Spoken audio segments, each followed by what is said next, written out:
Hola amigos, bienvenidos otra vez a mi canal. Hoy os traigo 13 cosas que no sabíais sobre los romanos. Cemento. Los romanos utilizaban junto con el cemento la ceniza volcánica que le hacía tener una mayor fuerza. Después fueron un paso más allá y le añadieron piedra volcánica además de la ceniza y otras piedras y guijarros para conferirle más fuerza. Esto unido al agua salina, al agua del mar, hace que la estructura de esta composición sea tan fuerte que permanezca miles de años. Incluso este hormigón llega a secar bajo el agua. Es una cosa que hoy en día no pasa. El hormigón tiene que estar al aire para que se seque. Es más contaminante por el cemento y es menos resistente.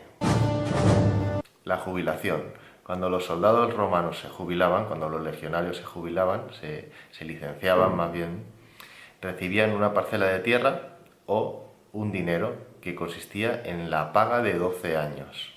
Es bastante, ¿no?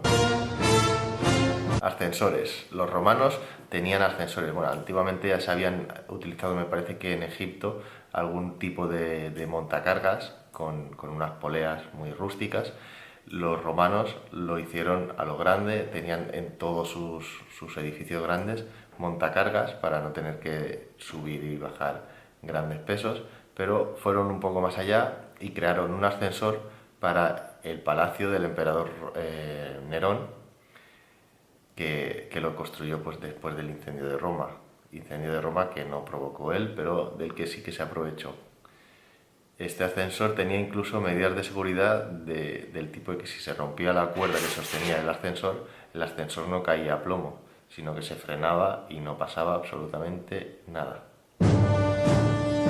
Los bomberos. En la época de Julio César, Marco Licinio Craso era un tipo muy rico y constituyó un cuerpo de bomberos. Lo que pasa es que también constituyó un equipo de incendiarios para que fueran por ahí pregando fuego a las casas y luego tener trabajo de bomberos. Pero ahí no queda la cosa. Cuando había un incendio, este equipo, junto con este señor, iban allí y pedían que le vendiera la casa al precio de coste. Si el dueño accedía, ellos apagaban el incendio, pero claro, se quedaban con la casa. Si no accedías, pues te quedabas sin el dinero y sin la casa porque no te la pagaban. Periódico. El Acta Diurna. Julio César también, en el año 69 a.C., promulgó que se diera a conocer todas las obras que habían en el Senado, todo lo que pasaba en el Senado. Entonces se constituyó esta Acta Diurna. Estaba escrita en mármol, todos los días se le comunicaba al pueblo en la plaza. Y bueno, luego fue un poquito más allá y fue el Acta Diurna Urbis, que también incluía juicios, había noticias de otro tipo como muertes, nacimientos, bodas, divorcios. Edificio de apartamentos. He llegado a ver que habían edificios de apartamentos hasta de 5 plantas. Estos apartamentos eran de muy mala calidad y estaban muy expuestos a incendios y a derrumbes. Provocó el incendio de Roma de la época de Nerón. Por tantos edificios que había, estos edificios eran de muy mala calidad. En el momento que se incendió uno, todos fueron detrás y no hubo manera de pararlo.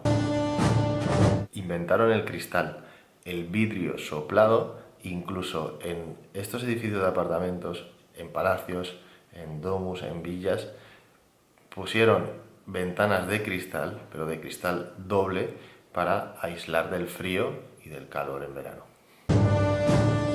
Los gladiadores no luchaban a muerte casi nunca. El coste de entrenar a un gladiador era muy alto y no todos valían, no todos llegaban a ser gladiadores porque no aguantaban el entrenamiento, se morían, heridas en el entrenamiento, lesiones no le permitían luchar. O sea que lo raro era cuando los gladiadores luchaban a muerte.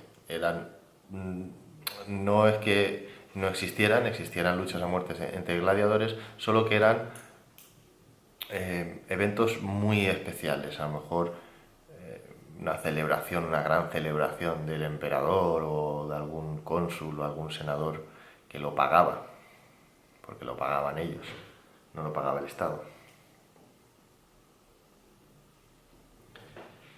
Los que más morían en la arena eran los condenados a muerte, que eran condenados ad gladium. Ahí sí que los soltaban en la arena sin armas y entonces los gladiadores se hinchaban a matarlos.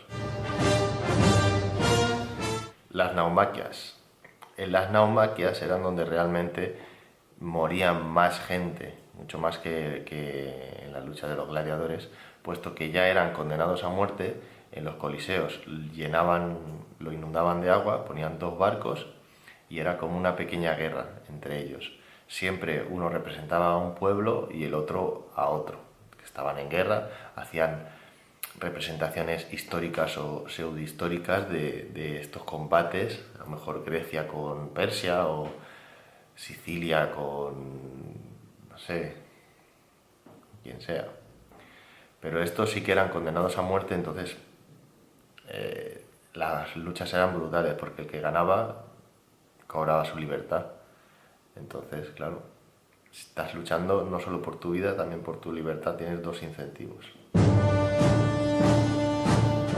Calefacción por agua. En los palacios romanos, en el subsuelo, habían una serie de canales por las que fluía el agua y había una sala de calderas donde pegaban fuego a la leña si no tenían carbón, o al carbón, que era lo más normal, lo más utilizado porque tenía más poder calorífico. Calentaba el agua circulaba por estos canales y calentaba todo el palacio. Nerón no quemó Roma. Nerón estaba a 50 kilómetros de allí. Incluso Nerón mandó al ejército para sofocar el incendio. Lo que pasa es que era imposible porque las casas estaban hechas de adobe, madera, se pegó fuego, no quedó nada, y entonces él aprovechó también para hacer su palacio, su gran palacio, que no es que a la gente que había perdido su casa los abandonó, ni mucho menos, los metió en edificios públicos, promulgó la construcción de edificios nuevos y de mejor calidad, pero el siguiente emperador que llegó le metió caña y ha quedado en la historia como que Nerón era ese loco que incendió Roma y tocaba la lira mientras veía cómo Roma era devastada. Se volvió loco, sí, al final sobre todo, pero era otro tipo de locura, no esta de incendiar Roma. Pedir la mano. Hoy todo el mundo conoce el dicho de pedir la mano de tu novia, ¿no? Al padre, para casarte con ella y tal. Pues esto viene de la época romana también, que al principio todas las bodas eran con manum. Eso es que el marido obtenía la tutela de la mujer. Conforme pasó el tiempo, las mujeres ricas sobre todo optaron por el matrimonio sine manum. Eso significaba que no eras tutelada por tu marido, sino por tu padre. Si tu padre tenía dinero, cuando moría recibías la herencia igual que tus hermanos, podías tener tierras, podías tener negocios, te podías divorciar, eras independiente de tu marido.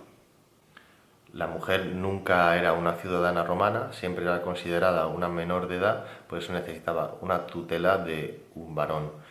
Esta tutela de un varón podía ser de su marido, en el que ya no tenía ningún derecho, podía ser de su padre o de algún familiar, incluso podía ser de un tutor legal profesional que era pagado por la propia mujer. Entonces hacía lo que ella quería. Esto es básicamente lo que hoy en día se conoce como matrimonio con separación de bienes, que también viene de la época romana. Y por último, tener hijos era una obligación cívica, era una obligación para con el imperio, llegando al punto en el que si tú no te casabas o no tenías hijos, tenías ciertas penalizaciones a la hora de recibir herencias o a la hora de entrar en el Senado o en la magistratura. Y hasta aquí mi vídeo de hoy, espero que os haya gustado, que hayáis notado la diferencia de calidad en la imagen y bueno, en el próximo vídeo la veremos, supongo que hoy 10 cosas o 13 cosas que no sabíais sobre los griegos. Un saludo amigos.